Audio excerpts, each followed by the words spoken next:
Then 5.12, mass m1 moves on a slope making an angle theta with the horizontal and is attached to mass m2 by a string passing over a frictionless pulley as shown in figure 5.2.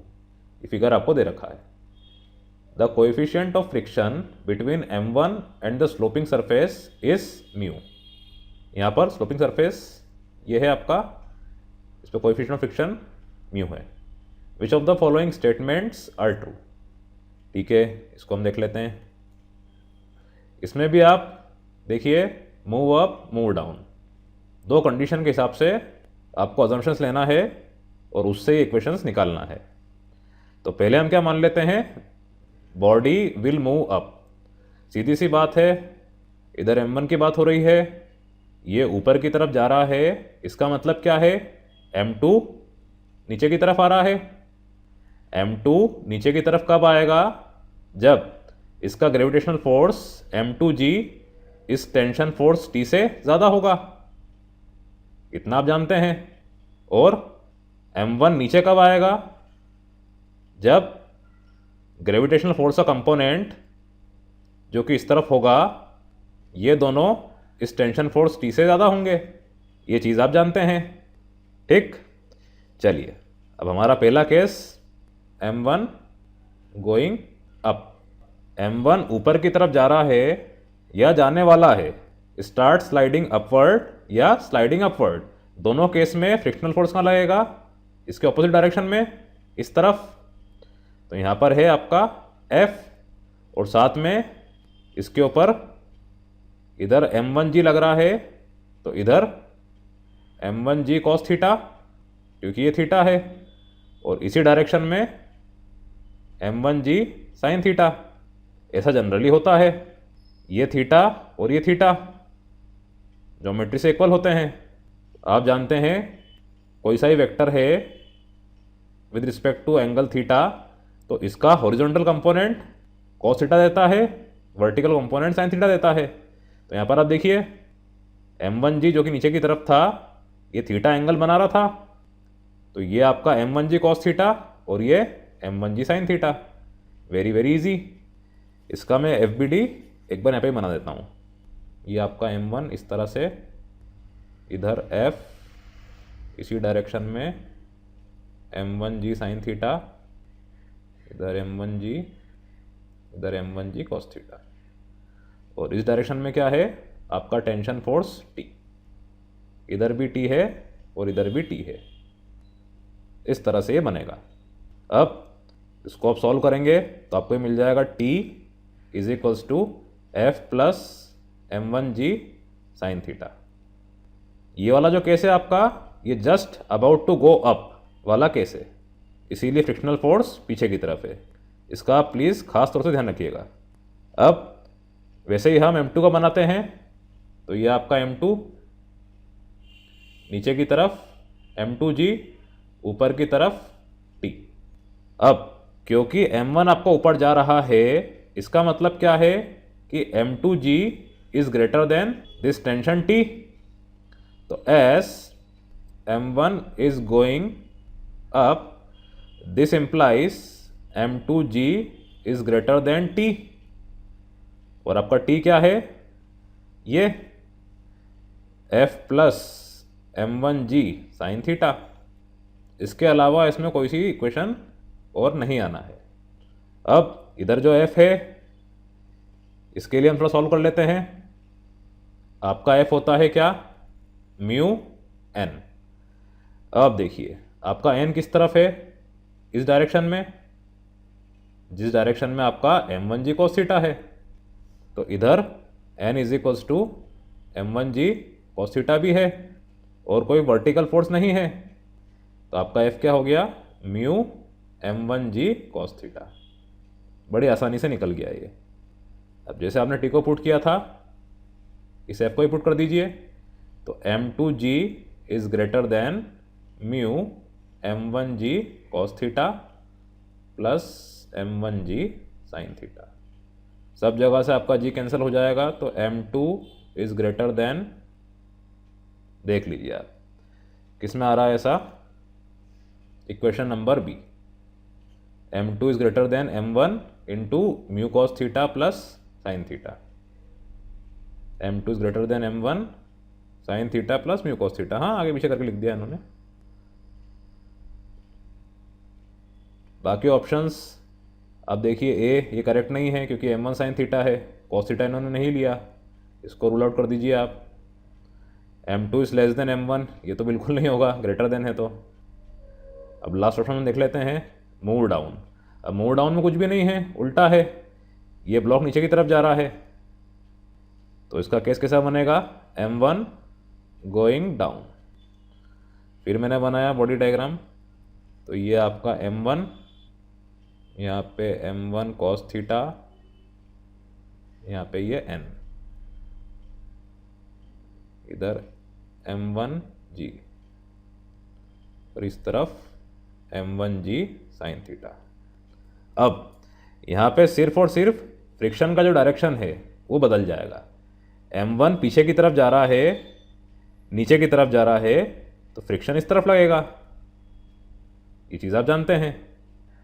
Tension भी आपका इस तरफ है, तो इसमें क्या हो रहा है, m1g sine theta must be greater than t plus F. इन दोनों फोर्स से ये वाला फोर्स ज़्यादा होना चाहिए, तो जाके आपका ब्लॉक इस डायरेक्शन में जाएगा, डाउनवर्ड डायरेक्शन में मूव करेगा।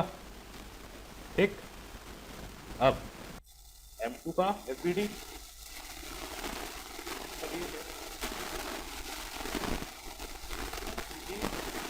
की तरफ t की वैल्यू क्या हो गई, m2g।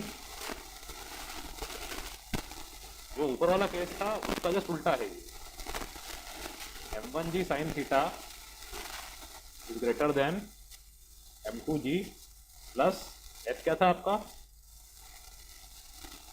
Mu m1g cos theta,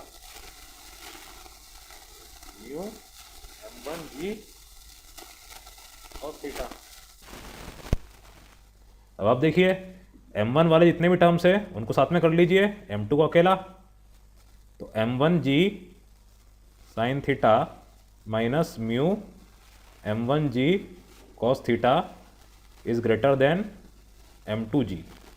सब जगह से g कैंसिल हो गया, m1 मैंने कॉमन लिया, तो m1, अब देख लीजिए किस में हो रहा है, ये ऑब्वियसली लास्ट ऑप्शन में ही हो रहा है।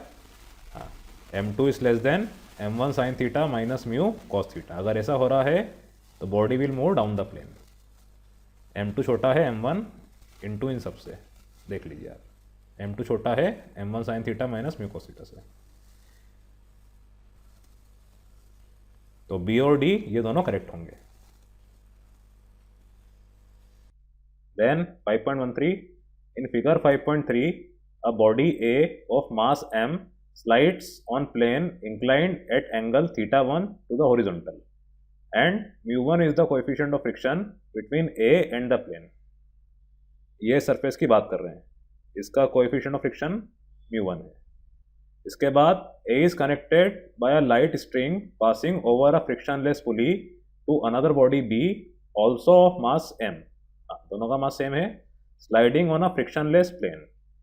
यहाँ पे आपका म्यू जो है वो 0 है, ये फ्रिक्शनलेस प्लेन है, inclined at an angle θ2 to the horizontal, which of the following statements are true. ये क्वेश्चन तो बहुत बहुत इजी है, डू एज डायरेक्टेड। देखिए वही बात है, up the plane down the plane, हम वही कंडीशन लेते हैं, A starts moving up the plane, तो इसके लिए कंडीशन क्या होगी, फ्रिक्शनल फोर्स इस तरफ, इसका मास m है, या बना देता हूँ उसको मैं, a इसका मास m, तो नीचे की तरफ mg, यहाँ पे mg cos θ1 और इस तरफ mg sin θ1। ये कनेक्टेड है इस पुली से, तो ऊपर की तरफ टेंशन T, इधर की तरफ टेंशन T, और एट लास्ट फ्रिक्शनल फोर्स इस तरफ स्मॉल f, क्योंकि यहाँ पे μ1 दे रखा है आपको। ये कंडीशन क्या है, A स्टार्ट्स स्लाइडिंग अप। उसी तरह से आपका B, ये तो बहुत ही ईजी है, इसका मास m है, तो नीचे mg, इधर mg कॉस थीटा 2 और इस तरफ mg sine theta 2। mg cos theta 2 के डायरेक्शन में नॉर्मल रिएक्शन n, इसको आप नाम दे दीजिए n1, इसको n2, और कोई फोर्स इसमें नहीं लगना है, फ्रिक्शनलेस सरफेस पे ही मूव कर रहा है। इस तरह से दोनों के FBD बन जाएंगे। बस एक आपको ध्यान रखना है, ए स्टार्ट स्लाइडिंग अप, इसीलिए फ्रिक्शन पीछे की तरफ। अब mg sine theta 1 plus f is equals to T. एक चीज आपकी हो गई हॉरिजॉन्टल कंपोनेंट के लिए, यहां पे आपका f क्या हो जाएगा, म्यू n। अब n क्या है, mg cos थीटा 1, तो mu mg cos theta 1 is equals to T. ठीक, उसी तरह से इसके लिए देखिए, फिर मैं एक चीज भूल गया, फोर्स इतने सारे रहते हैं कुछ याद नहीं आता, जब आप सॉल्व करते तो याद आता है। इधर भी है आपका टी, क्योंकि ये भी इसी पुली से कनेक्टेड है, यहाँ पे भी टी। अगर आप ऐसे भूल भी जाते हैं कोई सा फोर्स लगाना, तो जब आप इक्वेशन सॉल्व करेंगे तो आपको याद आ जाएगा, कोई बड़ी बात नहीं है। अब यहाँ पे t is equals to mg sine theta 2 horizontal component. अब यहाँ पे हालांकि जो n2 है ये रिडंडेंट है, इसका कुछ काम नहीं है, फ्रिक्शनल फोर्स प्रेजेंट नहीं है, तो सिर्फ t is equals to mg sine theta 2 इसका हम यूज करेंगे। इसको मैं उठा के यहाँ रख दूंगा, तो मुझे क्या मिल रहा है इधर, mg sine theta 1 plus mu mg cos theta 1 is equals to mg sine theta 2। सब जगह से आपका mg mg mg कैंसिल हो गया, तो sine theta 1 plus mu cos theta 1 is equals to sine theta 2। तो mu is equals to sine theta 2 minus sine theta 1 upon cos theta 1, ये चीज आपको मिल रही है। अब देख लीजिए आप, A will just start moving up the plane when mu is equals to ये, बिल्कुल सही है। बी, इसमें ए और डी ऑप्शन आप देखिए, A will never move up, B will always slide down. Always, never, ये जो एक्सट्रीम वर्ड्स है ये बिल्कुल भी पॉसिबल नहीं हो सकते हैं, क्योंकि यहाँ पे आपको एक इक्वेशन मिल रही है theta 2 minus theta 1 upon theta 1, इसीलिए इन थीटा की वैल्यू के हिसाब से स्लाइड होगा नहीं होगा ये हम डिटरमाइन करेंगे, पर ऑलवेज नेवर ये नहीं होगा, तो इसलिए ए और डी तो आप कैसे हट गए। अब आप सी देखिए, और A to move up the plane theta 2 must be greater than theta 1। यहां पर आपको म्यू इज इक्वल्स टू ये मिल रहा है। आप जानते हैं इधर इस इक्वेशन में, इस डायग्राम में थीटा 1 और थीटा 2 क्या है, acute. Acute means less than 90 degree. तो जब साइन 90 डिग्री छोटा होता है, साइन 0 से 90 तक हम जब देखते हैं तो इसकी वैल्यू क्या होती है, बढ़ती है, कॉस की घटती है। तो इधर आप देखिए sign theta 2 minus sine theta 1, ये चीज पॉजिटिव तब होगी जब थीटा 2 थीटा 1 से बड़ा होगा, क्योंकि थीटा 2 की वैल्यू थीटा 1 से बड़ी है, तो साइन थीटा 2 की वैल्यू साइन थीटा 1 से बड़ी है। Sine 60 degree is greater than sine 30 degree, क्योंकि इस म्यू का होना जरूरी है। अगर म्यू 0 हो जाता है तो आपका ये वाला सरफेस भी क्या होगा, फ्रिक्शनलेस। इसीलिए यहाँ पे म्यू की कुछ वैल्यू होने के लिए इसको पॉजिटिव होना पड़ेगा, और म्यू पॉजिटिव कब होगा, जब थीटा 2 माइनस थीटा 1 हमें पॉजिटिव मिले, और ये पॉजिटिव कब मिलेगा, जब थीटा 2 थीटा 1 से बड़ा होगा।